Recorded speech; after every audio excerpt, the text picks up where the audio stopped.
बैठकीमध्ये मंचावर उपस्थित असलेले आपले पोलीस आयुक्त श्री रवींद्र शिंघलजी, प्रणय फुकेजी, रितेश गावंडेजी, अजय चहाणकरजी, आवाज येत नाही का रे? हॅलो हॅलो हॅलो, माझ्या हाईटच्या हिशोबाने नाही येतो माईक.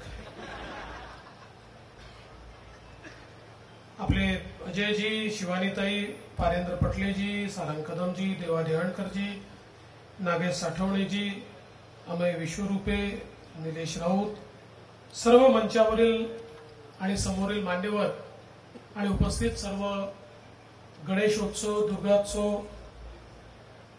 गोविंदा अशा विविध आपल्या सांस्कृतिक कार्यक्रमांना आयोजित करणारे ओएसिस फर्टिलिटीच्या तज्ञांनी IVF उपचार पद्धतीद्वारे 1 लाखांहून अधिक जोडप्यांना मातृत्व प्राप्तीचा आनंद दिला आहे. मोफत अपॉइंटमेंट बुक करण्यासाठी आजच संपर्क साधा. आणि त्यामध्ये आपल्या सर्वांना ढोल ताशाचा आनंद देणारे असे सर्व आमची विविध मंडळं, उपस्थित भगिनी आणि बंधूंनो, मध्यंतरीच्या काळामध्ये आपल्या युवा मोर्चाच्या कार्यकर्त्यांनी माझ्याकडे काही निवेदनं आणली होती की आमच्या मंडळांच्या काही समस्या आहेत. आणि त्यांनी एक गोष्ट अजून माझ्या लक्षात आणून दिली की अनेक ठिकाणी ही पद्धत आहे की गणेशोत्सवाच्या आधी एखादी बैठक होते आणि मंडळांचं म्हणणं ऐकून घेतलं जातं. ही परंपरा काही आपल्याकडे नाही, तर तुम्ही ही परंपरा सुरू केली पाहिजे. आणि म्हणून मग आजची आपण ही बैठक या ठिकाणी बोलवली आणि मी सन्माननीय पोलीस आयुक्तांना विनंती केली, महानगरपालिकेला विनंती केली, वीज बोर्डाला विनंती केली की तुमचे सगळे वरिष्ठ अधिकारी या ठिकाणी उपस्थित राहावे, जेणेकरून काय अडचणी आहेत त्या आपण समजून घ्याव्यात आणि त्या सोडवण्याचा प्रयत्न करावा. या अडचणी सोडवत असताना एक गोष्ट आपल्या लक्षात मला आणून दिली पाहिजे की आता विविध अडचणी ज्या आपण या ठिकाणी ठेवल्या त्या खरोखर महत्वाच्या आहेत आणि त्या सोडवण्याची आमची इच्छा देखील आहे. पण त्यातल्या काही गोष्टींकरता दुर्दैवाने न्यायालयाचे निर्णय हे थोडे बांधील असल्यामुळे काही अडचणी आमच्या देखील आहेत. आपल्याला कल्पना असेल की मागच्या काळामध्ये एकदा न्यायालयाने जवळपास असा निर्णय दिला होता की महानगरपालिका गणेशोत्सव जो आहे तो गणेशोत्सव आपल्याला साजराच करता आला नसता. त्यानंतर आपण सुप्रीम कोर्टापर्यंत भांडलो आणि मग सुप्रीम कोर्टाने आपल्याला परवानगी दिली, पण काही नियम टाकून दिले.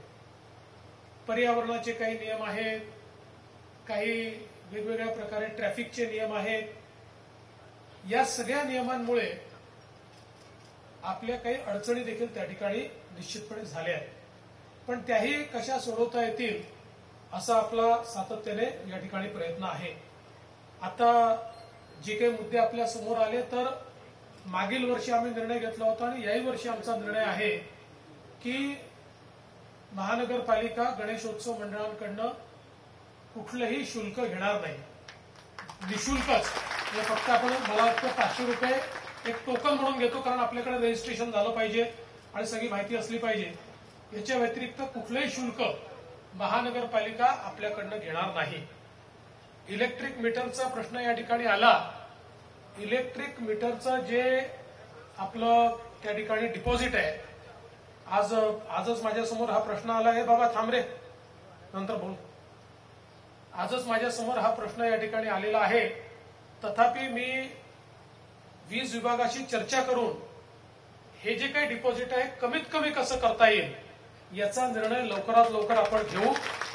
आणि त्यासोबत आजच अधिकाऱ्यांना मी हे सांगतो की कुठल्याही परिस्थितीत भरलेलं डिपॉझिट 15व्या दिवशी गणेशोत्सवानंतर हे परत गेलंच पाहिजे. अशा प्रकारची व्यवस्था ही त्यांना करण्याचे निर्देश आज या ठिकाणी मी देतोय. चॅरिटीचा देखील एक विषय या ठिकाणी आला. आज आपण चॅरिटी विभागातलं कोणाला मला असं वाटतं निमंत्रित केलेलं नाहीये, पण मी स्वतः चॅरिटी कमिशनरांची चर्चा करून याची जी प्रक्रिया आहे ती सुलभतेनं कसं होईल आणि कोणालाही उशीर होणार नाही असं आपण त्या ठिकाणी नीट चालणारी ऑनलाईन पद्धत, बंद होणारी ऑनलाईन पद्धत नाही, चालणारी ऑनलाईन पद्धत आपण करू.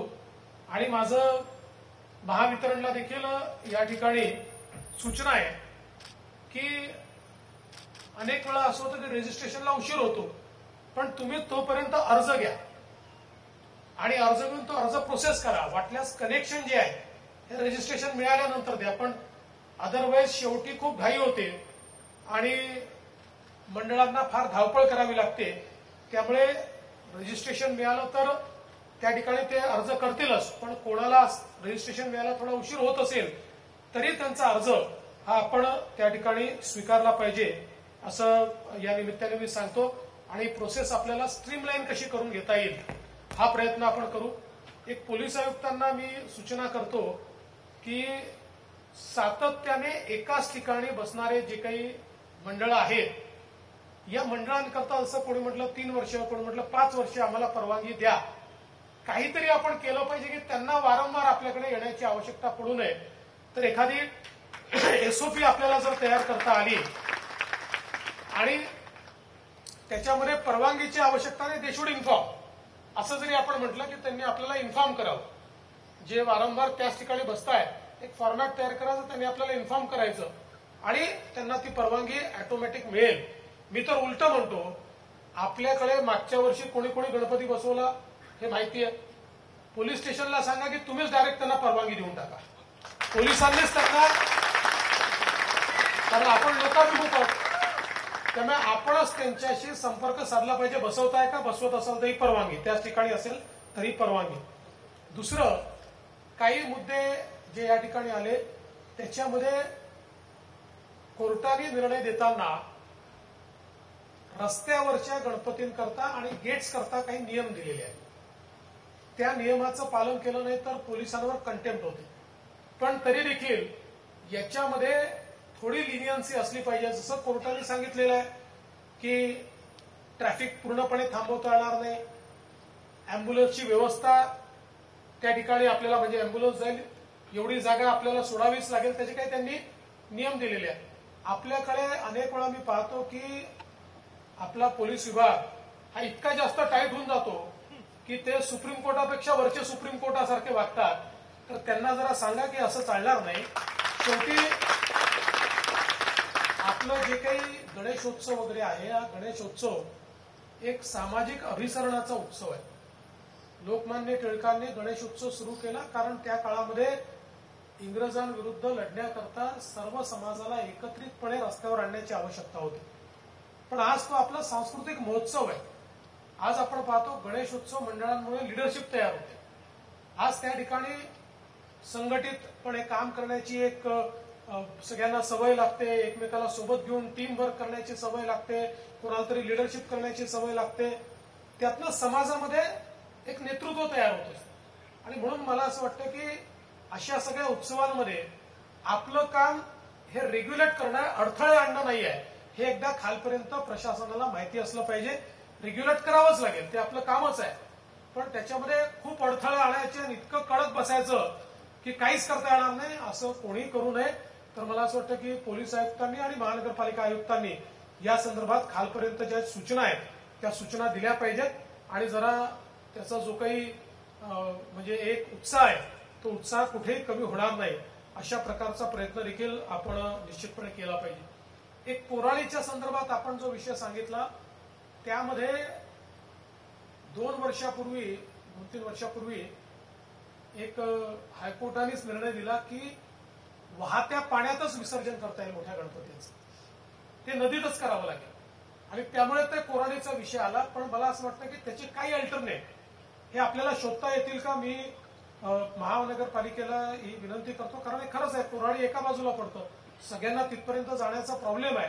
त्यामुळे जो काही कोर्टाचा निर्णय आहे त्या निर्णयातनं कसा मार्ग काढून आपल्याला जवळ मोठ्या गणपतींकरता देखील व्यवस्था करता येईल या संदर्भात थोडा एक निर्णय करून डिस्ट्रीब्युटेड पद्धतीनं वेगवेगळ्या नागपूरच्या भागांमध्ये आपल्याला ही व्यवस्था कशी करता येईल याचा प्रयत्न हा आपण सगळ्यांनी निश्चितपणे केला पाहिजे. आता ही जी 10 वाजेची लिमिट आहे ही पण सुप्रीम कोर्टाने घातलेली आहे. ठीक आहे, आपण घातलेली लिमिट नाही आहे. पण एक गोष्ट आहे की आपण वर्षभराचं त्याने दिवस ठरवून दिलेले आहे. तेवढे दिवस आपल्याला ती लिमिट ओलांडता येते. मग आपण त्याच्यामध्ये पूर्वी गणपतीला 2 दिवस द्यायचो, मग मी 4 दिवस देणं चालू केलं. आपण जेवढे जास्तीत जास्त दिवस आपल्याला देता येतील ते देण्याचा त्याचा प्रयत्न आपण करतो. याही वेळेस आपण जेवढे जास्तीत जास्त दिवस, कारण मग ते गणपतीलाही द्यावे लागतात आणि ते आपल्याला नवरात्रीतही द्यावे लागतात, ते दिवस पुरवावे लागतात. त्यामुळे जास्तीचे दिवस आपल्याला कसे देता येतील याचा प्रयत्न करू. पण एक मुद्दा मात्र यांनी जो मांडलाय तो लॉजिकल आहे की आपणच सांगतो की सगळ्यांनी एका दिवशी विसर्जन करू नका. आपण 3-4 दिवस देतो आणि मग ज्या दिवशी आपली लिमिट घातलेली नसते तो दिवस सोडून इतर दिवशी मग फार मोठ्या प्रमाणात आमच्या गणेश मंडळाचे आणि पोलिसांचे वाद होतात. मग त्यांचे ते सगळं जप्त होतं. तर मला असं वाटतं की याचा काहीतरी मार्ग आपण काढला पाहिजे की जिथे आपण डायरेक्टिव्ह देतो की नाही, तुम्ही समजा 7 तारखेला किंवा 14 तारखेला विसर्जन आहे, तर आपण सांगतो काहींनी 14ला करावं, काहींनी 15ला करावं, काहींनी 13ला करावं, काहींनी 16ला करावं. तर त्यांना ऍटलिस्ट लिनियंटली आपण त्यांना थोडीशी मदत ही त्या ठिकाणी केली पाहिजे, अशी माझी तुम्हाला सूचना आहे. यासोबत आमच्या ढोल पथकांनी देखील 2 महत्वाच्या गोष्टी मांडलेल्या आहेत. एक तर फार चांगली सूचना आहे, फक्त एक परिवर्तन झालं. आता तो राजपथ नाही आहे, आता तो कर्तव्यपथ आहे. इंग्रजांनी त्याचं नाव राजपथ ठेवलं होतं, मोदीजींनी त्याचं नाव कर्तव्यपथ केलेलं आहे. कर्तव्य पथावर ढोल ताशा मंडळांना वाजवण्याची संधी मिळावी ही अतिशय चांगली सूचना आहे. निश्चितपणे गणेशोत्सवानंतर आपण त्या संदर्भात एखादा दिवस ठरवून तिथली परमिशन घेऊ आणि तिथेही सगळ्या आपल्या ढोल ताशा मंडळांना वाजवण्याची संधी मिळेल अशा प्रकारचा प्रयत्न हा आपण निश्चितपणे करू. यासोबत मी महानगरपालिकेलाही सूचना देतो की ज्या ठिकाणी आपल्या शाळा आहेत त्या ठिकाणी जर ढोल ताशा पथकांनी परवानगी मागितली आणि संध्याकाळची वगैरे म्हणजे शाळेच्या वेळा सोडून जर परवानगी मागितली तर ती परवानगी द्या, कारण शेवटी सराव हा करावाच लागतो. आणि पोलिसांनाही माझी सूचना आहे की सराव करत असताना थोडं लिनियंट, कारण समाजात काही सगळेच तक्रार करत नाही, काही लोक असतात, काहींना जेन्युइन प्रॉब्लेम असतो, काहींना प्रॉब्लेम असतो. तर त्याच्यामुळे थोडं आपल्याला परमिशन दिली पाहिजे, थोडी आपण त्याच्यामध्ये लिनियन्सी जी आहे ती निश्चितपणे आणली पाहिजे. या निमित्ताने खरं म्हणजे बरेच गोष्टी आपल्यापर्यंत आलेल्या आहेत. सगळ्या गोष्टी काही एका दिवसात आपण सोडवू शकणार नाही, पण मला हा विश्वास आहे की आज तुमच्या ज्या गोष्टी समजलेल्या आहेत त्या गोष्टींवर एक परमनंट सोल्युशन आपल्याला कसं काढता येईल अशा प्रकारचा प्रयत्न आमच्याकडनं असेल. यावेळी आपल्या दक्षिण पश्चिममध्ये आपण असं ठरवलं आहे की जे चांगले गणेशोत्सव मंडळ आहेत त्यांनाही काही बक्षिसं आपण ही दिली पाहिजे. त्यामुळे पर्यावरणावर जे गणेशोत्सव मंडळ काम करतील, पर्यावरण थीमवर, त्या गणेशोत्सव मंडळांकरता आपण पहिला पुरस्कार 75,000 रुपये, दुसरा 50,000 रुपये आणि तिसरा 25,000 रुपये ठेवणार आहोत. उत्कृष्ट देखाव्याकरता देखील पहिला पुरस्कार 75,000, दुसरा 50,000, तिसरा 25,000 असणार आहे. आणि सामाजिक संदेश जे गणेशोत्सव मंडळ करतील त्यांना देखील आपण अशाच प्रकारे 75, 50 आणि 25,000चा पुरस्कार देणार आहे. आणि या व्यतिरिक्त वेगवेगळ्या कॅटेगरीमध्ये आपण काही प्रोत्साहनपर पुरस्कार देखील देणार आहोत.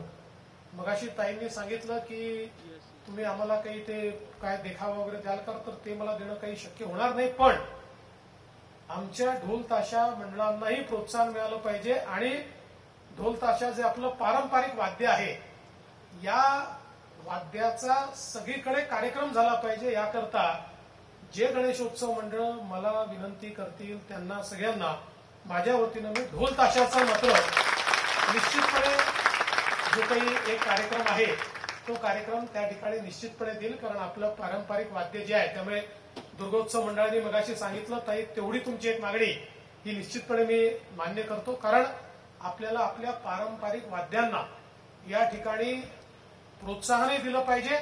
आणि त्यातनं मला असं वाटतं की केवळ माहोल तयार होत नाही तर एक पवित्रता देखील त्यातनं तयार होते, एक उत्साह देखील त्यातनं तयार होतो. आणि म्हणून त्या दृष्टीने निश्चितपणे आपण हा कार्यक्रम या निमित्ताने करू. खरं म्हणजे आजचा पहिलाच प्रयोग होता आणि आपण इतक्या मोठ्या संख्येनं या ठिकाणी उपस्थित झाला त्याबद्दल आपल्या सर्वांचे मी आभार मानतो. आणि अनेक लोक असे असतील की ज्यांना वाटत असेल माझ्या समस्या राहून गेल्या, जसं मगाशी मांडलेल्या समस्येपैकी मेट्रोमुळे आमचं ग्राउंडच गेलाय अशी एक समस्या आली होती. जरूर त्याचा देखील आपण काय उपाय करता येईल हा मांडू. पण ज्यांना मांडताच आलं नाही त्यांनीही जर लेखी स्वरूपात या ठिकाणी आपलं जे काही म्हणणं आहे ते म्हणणं जर या ठिकाणी दिलं तर जरूर त्याच्यावरही आपण आपली जी कारवाई आहे ती कारवाई ही निश्चितपणे करू. मी पुन्हा एकदा आपल्या सर्वांचं मनपूर्वक या ठिकाणी स्वागत करतो, आपले आभार मानतो आणि माझं बोलणं संपवतो. धन्यवाद.